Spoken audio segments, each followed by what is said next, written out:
Yes, again, alright mga minamahal, Alicia ninyo, nagbabalik muli para sa ating panibagong video.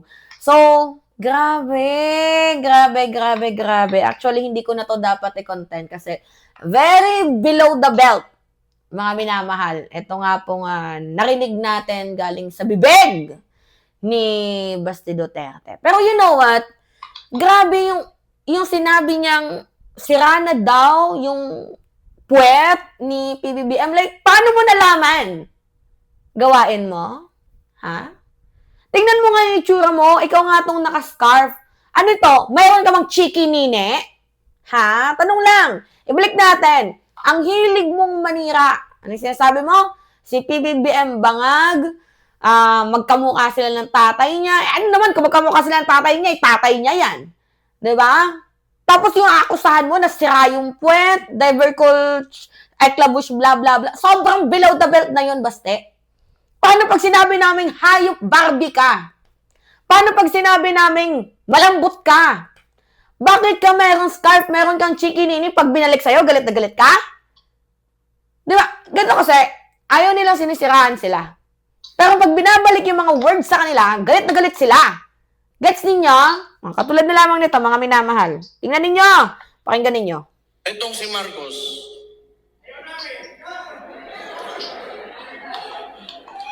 galing buang na ni.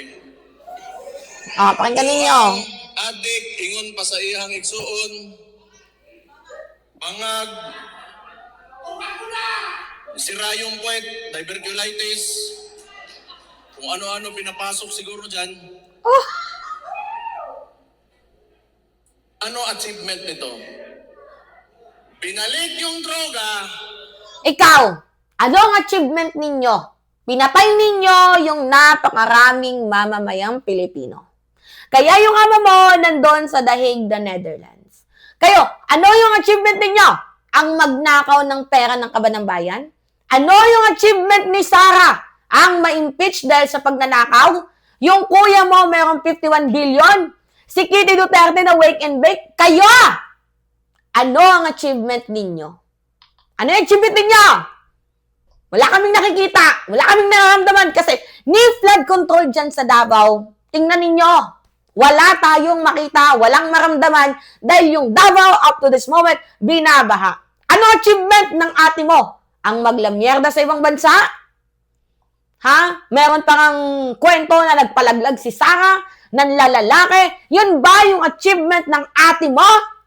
Punyeta ka. Punyeta ka, nanggigigil ako sa'yo. Binalik yung kriminalidad, binalik yung korupsyon. At ganyan, Tangay na, usapang korupsyon, kayo yung korap. Hindi lang kayo makapangurakot, kaya galit na galit kayo. Yun yung totoo. Hindi kayo makapangurakot kasi hindi kayo pinapayagan ng gobyerno, kaya galit na galit kayo kay PBBM, gusto nyong mapatalsik si President Bongbong Marcos, yun yung totoo. Ngayon, sino yung nababaliw? Kayo. Kayong mga hindot kayo ang nababaliw. Bakit? Kasi sa kagustuhan ninyong mapatalsik si PBBM bilang presidente ng bansang Pilipinas, ang nangyayari baliktad, kayo ang napapatalsik dahil sa pagiging greedy ninyo. Continue tayo. putang inang yan, Utang ina mo din. gusto ba magpatagal ng termino niya? Magaling din. Sa kawalang hiyaan. This music video Wow ha, magaling din daw sa... Oh my goodness. Magaling daw sa kawalang hiyaan itong si President Bongbong Marcos. Oh my goodness. Hindi ka ba nababaliw? Minsan kailangan din nating magpa-check up sa mental health natin. Kasi kung si Sara Duterte merong sakit na narcissistic personality disorder, ikaw mukhang yung utak mo, utak dilis eh. 'Di ba? Wala ka namang ebidensya. Wala kang may pakitang, yung puro lang salita, bangag daw pero wala nang ebidensya. So ngayon, makinig kayo, ano yung punto dito? Kabaliwan na naman tong ginagawa nilang katarantaduhan. Barbie, kaya nasasabi mo yung tungkol sa puwet kasi alam mo, gawain mo yan. Ano yan? Speaking, coming from experience? Ganun ba yon? Describing yourself? Ha? Tandaan mo, baste, your perception to others reflect to yours. Yung sinasabi mo sa iba na si PBB ang bangag, yung sinasabi mo na si Presidente ay addict, yung sinasabi mo na si PBBM ay sira yung puwet, gago. Ikaw yun. Ikaw yung sira yung puwet. Parang pinipicture mo yung sarili mo. 'Di ba? Kahit tingnan natin yung mga comment dito. Lahat ng komento dito tungkol sa'yo. You're describing yourself. Coming from you talaga ha, sa isang Barbie. Hindi si PBBM ang tinutukoy dyan, kundi ikaw mismo, dinidescribe mo, pinopoint out mo yung sarili mo. Ano yung sabi ni Mike Defensor? If you point your finger to one person, 3 fingers will point you. 'Di ba? Kumbaga, kung magturo ka ng isa, 3 kamay ang magtuturo sa'yo. Gets ninyo? Gets mo, baste? Na double kill ka ngayon? Referring to yourself? Baka basti yan. 'Di ba, mga minamahal? O, sino yung Barbie dito? Sino yung Barbie dito? Nag-aya ng suntukan kay General Torre, ano yung nangyari? Ha? Nung nag-aya ng suntukan, ano yung nangyari? Hindi natupad. Bakit? Kasi naging Barbie. Lumipad siya sa Singapore. Ngayon, sa pangalawa niyang pag-aya, hindi na siya pinayagan ni General Torre. 'Di ba? Si Ramil Madriaga naman yung kanyang niyaya. Kupal ka talaga, baste. Nangingilabot ako. Nangingilabot ako sa iyo.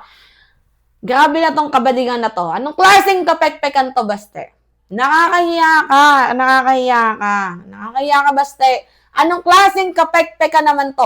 Isa kang public servant. Mayor ka pero ganyan ka kung umasta. Gago ka ba? Ha? Putang ina, mga minamahal. Nagtago ka pa sa pangalang baste pero Barbie ka. 'Di ba? Buitsupa daw, sabi ng iba. Tangina nito. Kulang lang kayo sa simba eh. Kulang lang kayo sa nakaw kaya nagkakaganyan kayo eh. Speaking from own experience. 'Di ba? Diyos mio, Santa Barbara Bendita. Oh my goodness. Kahit sino may stress, dapat pinapaano na to eh, yung ethics. O, sinasampahan to ng ethics complaint kasi bastos! Bastos si Baste. Bastos yung kanyang bunganga, bastos yung kanyang bibig. Hindi makatarungan yung lumalabas sa kanyang bibig. Kaya dapat maano to eh, masampulan. Kung atin niya may impeach, si Baste naman, yung mangyayari sa kanya, ganito, makinig kayo mga minamahal, matanggal sa serbisyo. Kasi pag ulit-ulit niya nang gagawin yun yung maninira nang wala namang ebidensya. Gets, mga minamahal? Alright, it's me again. Pengi lamang po ako ng comments, likes, and share. And also, don't forget to click the subscribe and always hit notification bell for more update. Maraming salamat at ingat, mga kababayan.